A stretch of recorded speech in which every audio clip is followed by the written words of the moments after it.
As part of our continuing coverage of Mental Health Awareness Month, we're taking a closer look at the impact the pandemic has had on our mental health in the workplace. Joining us now with some insights is Alexi Robichaux, co-founder and CEO at BetterUp. Alexi, good to see you again. I was looking through some of your new research, and you found that more than half of the employees, 57%, say they are languishing. That doesn't sound terribly productive. Can you tell us what you mean when you say most workers these days are languishing? Sure. Thanks for having us back. Absolutely. So I think this term has been, in a positive way, popularized or made aware in the last few weeks by one of our science board members and Wharton professor Adam Grant, who wrote a New York Times article about that blah feeling you may have at work. And that's called languishing in the literature or in the research of psychology. So in psychology, we like to think of mental health as a spectrum from depression on one end to flourishing, or you can think of that as peak performance on the other end.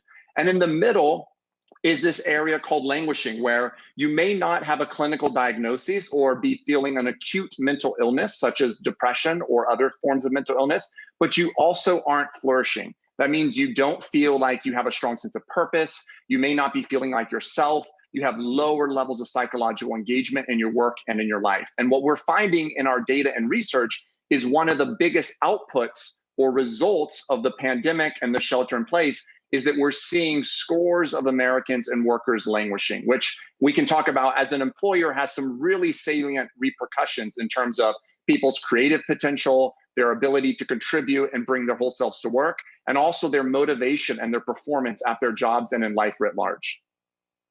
Yeah, Alexi, I can only imagine that if you have a huge amount of your employees essentially burned out, tired, languishing, that it completely impacts their productivity, the work product that they are putting out. So I guess then a two-part question, what then is that result of those employees languishing? And then on the other end, what should employers do to help some of their employees that are clearly struggling? Absolutely. I think, I'm a CEO, albeit a smaller company, but if I was a public company CEO, this would be one of my number one priorities right now. If we think about what is the unit of productivity for most industrialized countries and firms in those countries, it's no longer the human body, it's the human mind. And so when we say people are languishing, what we're really saying is they have an impaired ability to be at their best and perform in a peak state.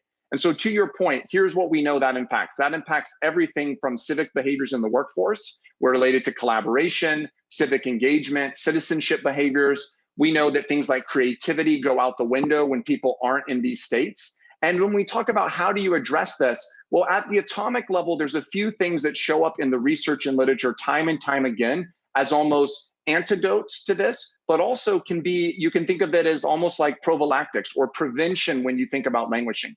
One is celebrating small wins. As simple as that sounds, a sense of purpose and progress is huge in helping people feel psychologically engaged and motivated. And so taking time in the workplace to structure ways to celebrate small wins, especially coming out of this pandemic where it's been a long haul for all of us, can go a long way. The second thing, and there's quite a few, but I think the second one is what's called flow states in the literature and research. And so this comes from Mihai Csikszentmihalyi at Claremont Graduate School or University. And this is about being deeply immersed in your work. The reality is, as human beings, when we get in a state of flow, which is intense focus, where we achieve almost a sense of timelessness and lose ourselves in whatever we're engaged with, whether that's something related to work or something related to leisure, it actually has a healing impact on our psyche and our soul.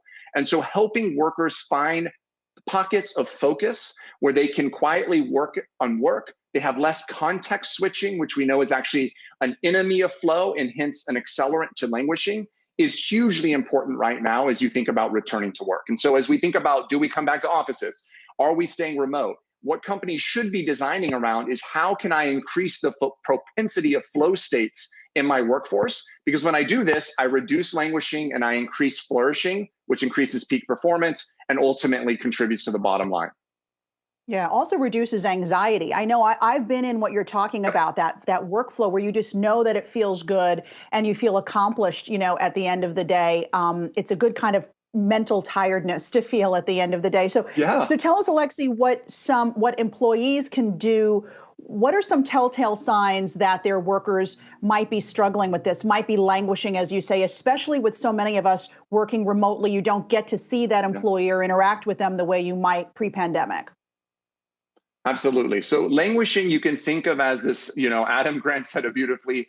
It's sadly a forgotten middle child of mental health. And so languishing, what you're almost looking for is the absence of well-being, because it's not clinical depression. And so you're looking for things like dulled motivation. Maybe you find in the morning, you just don't have that pep in your step and you're not looking forward to the day the way you used to. The inability to focus for long periods of time. So the ability that focusing is extra tiresome or troublesome for you to do. What we also find is sometimes cynicism can come in, right? So an extra cynical perspective or worldview may take hold as a result of this. So if you're feeling these things, don't worry. That's called being a human being in 2020 and 2021. The majority of us are somewhere in this middle state on this spectrum of mental health today. And so if you're experiencing these things, what you want to do is try to take hold and partner to have these positive behaviors we talked about. So how can you be intentional about celebrating small wins? In fact, the work of Martin Seligman at UPenn gives us some really simple ways to do this. A simple gratitude exercise. As woo-woo as this may sound, it has significant research basis that just counting your blessings before you go to bed, 3 things you're thankful for, can have huge positive impacts in increasing your positive emotion and your sense of meaningfulness and purpose in your life.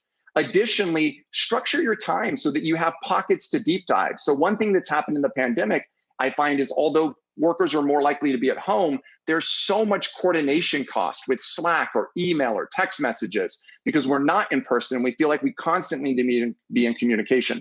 And so one powerful tool employees can do is take hold of their calendar and their time management and put long working blocks or even thinking blocks where you're undisturbed and you're able to slip into those flow states. Those flow states really are, they are the elixir here, so to speak, that helps rejuvenate the mind and is going to help you feel less like that blah feeling and see more of that pep in your steps, so to speak. Well, some great ideas for us all to consider as we continue to deal with this very strange year. Alexi Robichaux, CEO and co-founder of BetterUp, thanks so much.